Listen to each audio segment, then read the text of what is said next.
Vous écoutez Boostez-vous, le podcast dédié au coaching mindset au féminin. Bienvenue sur l'épisode 16 de Boostez-vous, l'équilibre des émotions, comment se sentir bien pour de bon. Ravie de vous retrouver ou de vous accueillir si vous découvrez ce podcast pour la première fois pour ce deuxième épisode consacré aux émotions. Si vous ne me connaissez pas, je me présente, je m'appelle Camille, je suis entrepreneur, je suis coach mindset certifié et maman de 2 enfants.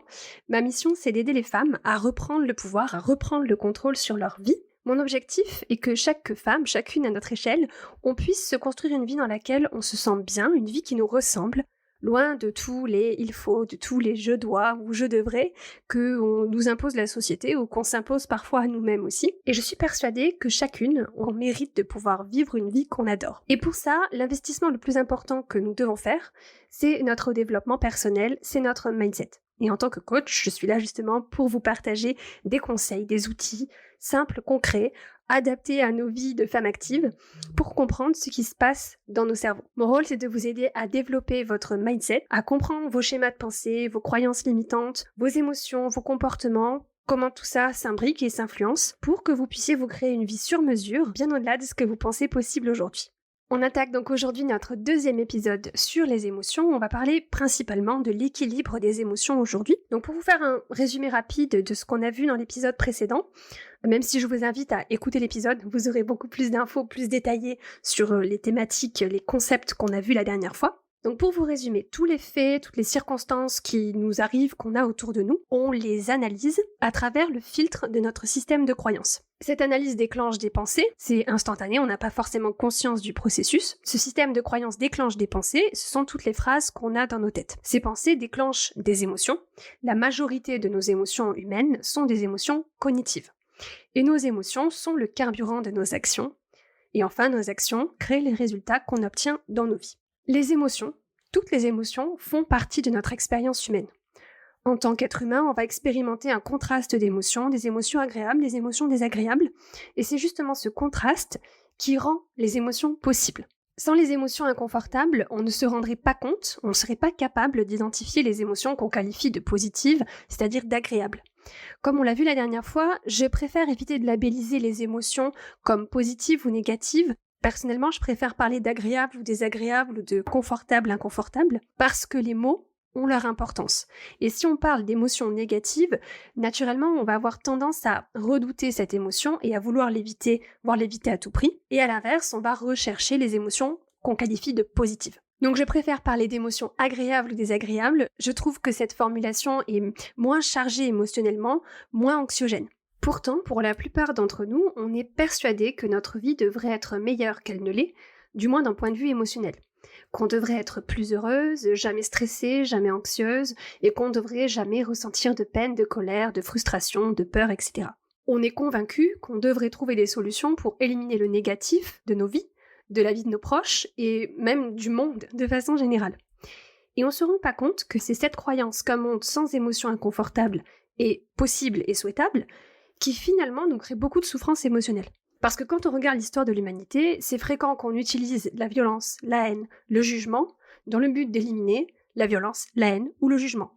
Et sans forcément s'en rendre compte, c'est des comportements qu'on a à l'échelle globale, mais c'est aussi des comportements qu'on a à l'échelle d'une vie, à une échelle plus personnelle. Et quand on fait ça, en fait, on fait l'opposé de notre but recherché. Ce comportement-là, par exemple, à une échelle plus personnelle, plus intime, c'est typiquement quand on va se mettre en colère, quand on va ressentir de la colère vis-à-vis de nos enfants, parce que nos enfants sont en colère.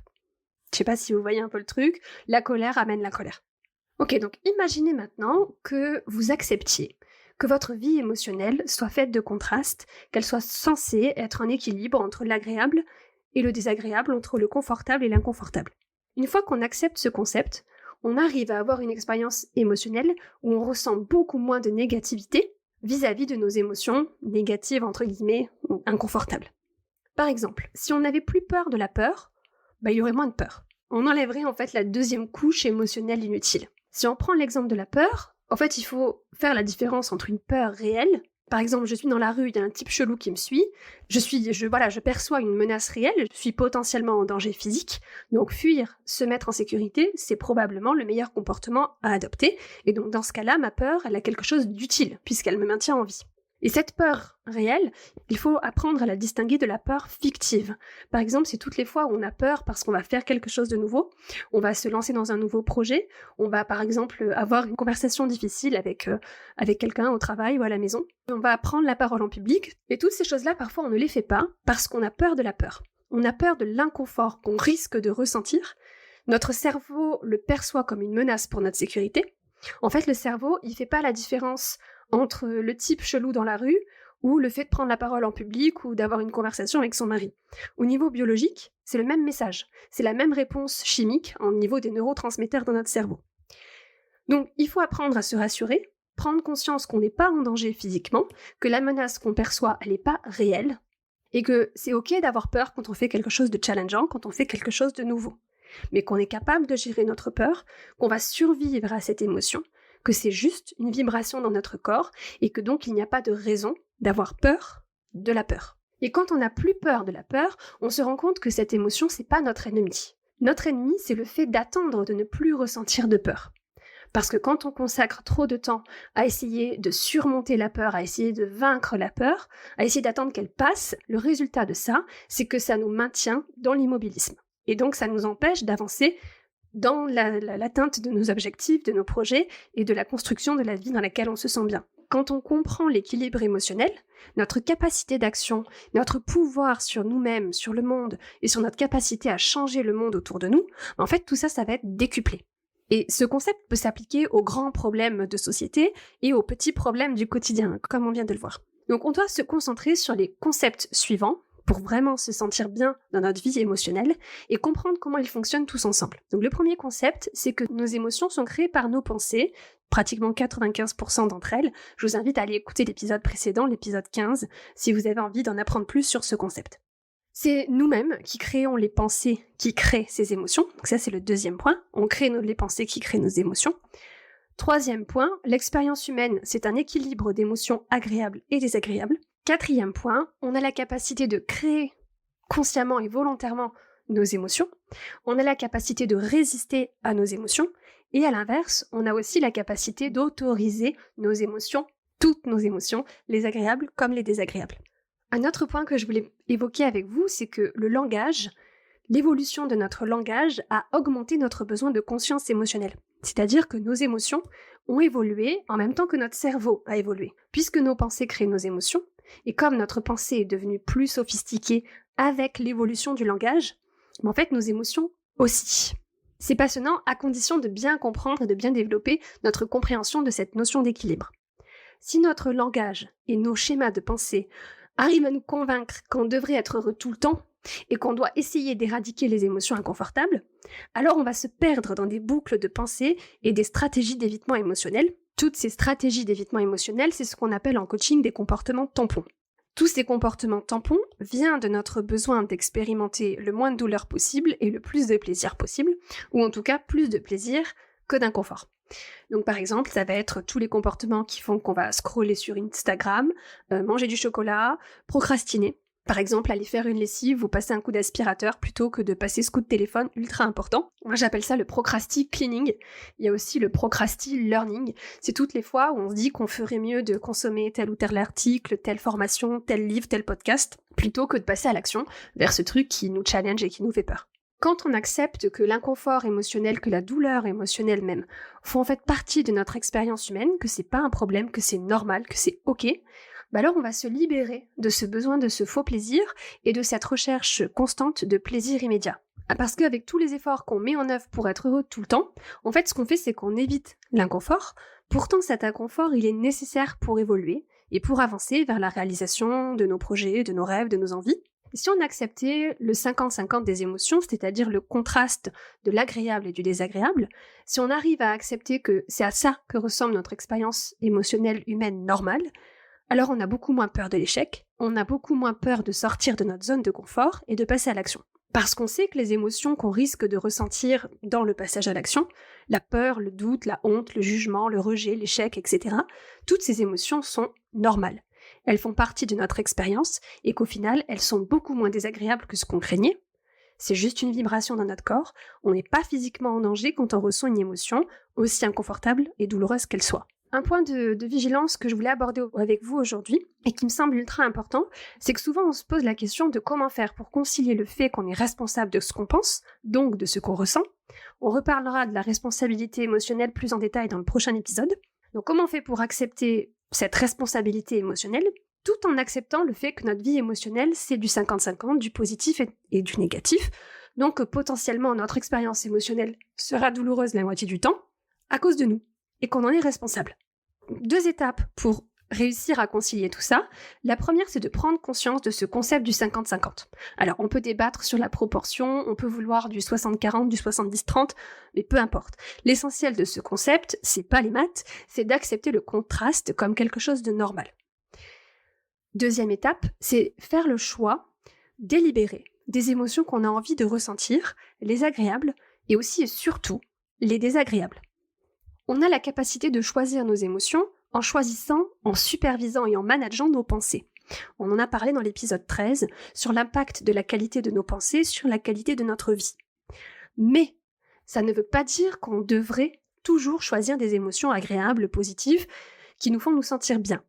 Un effet secondaire de ce concept que je vois beaucoup chez mes clientes et que j'ai moi-même vécu, expérimenté pendant longtemps, c'est que quand on comprend qu'on peut créer nos émotions avec nos pensées, le risque, c'est de se sentir coupable de nos émotions inconfortables et de se dire qu'on devrait être plus heureux puisqu'on est capable de manager nos émotions, donc on est capable de générer pour nous-mêmes des émotions agréables tout le temps.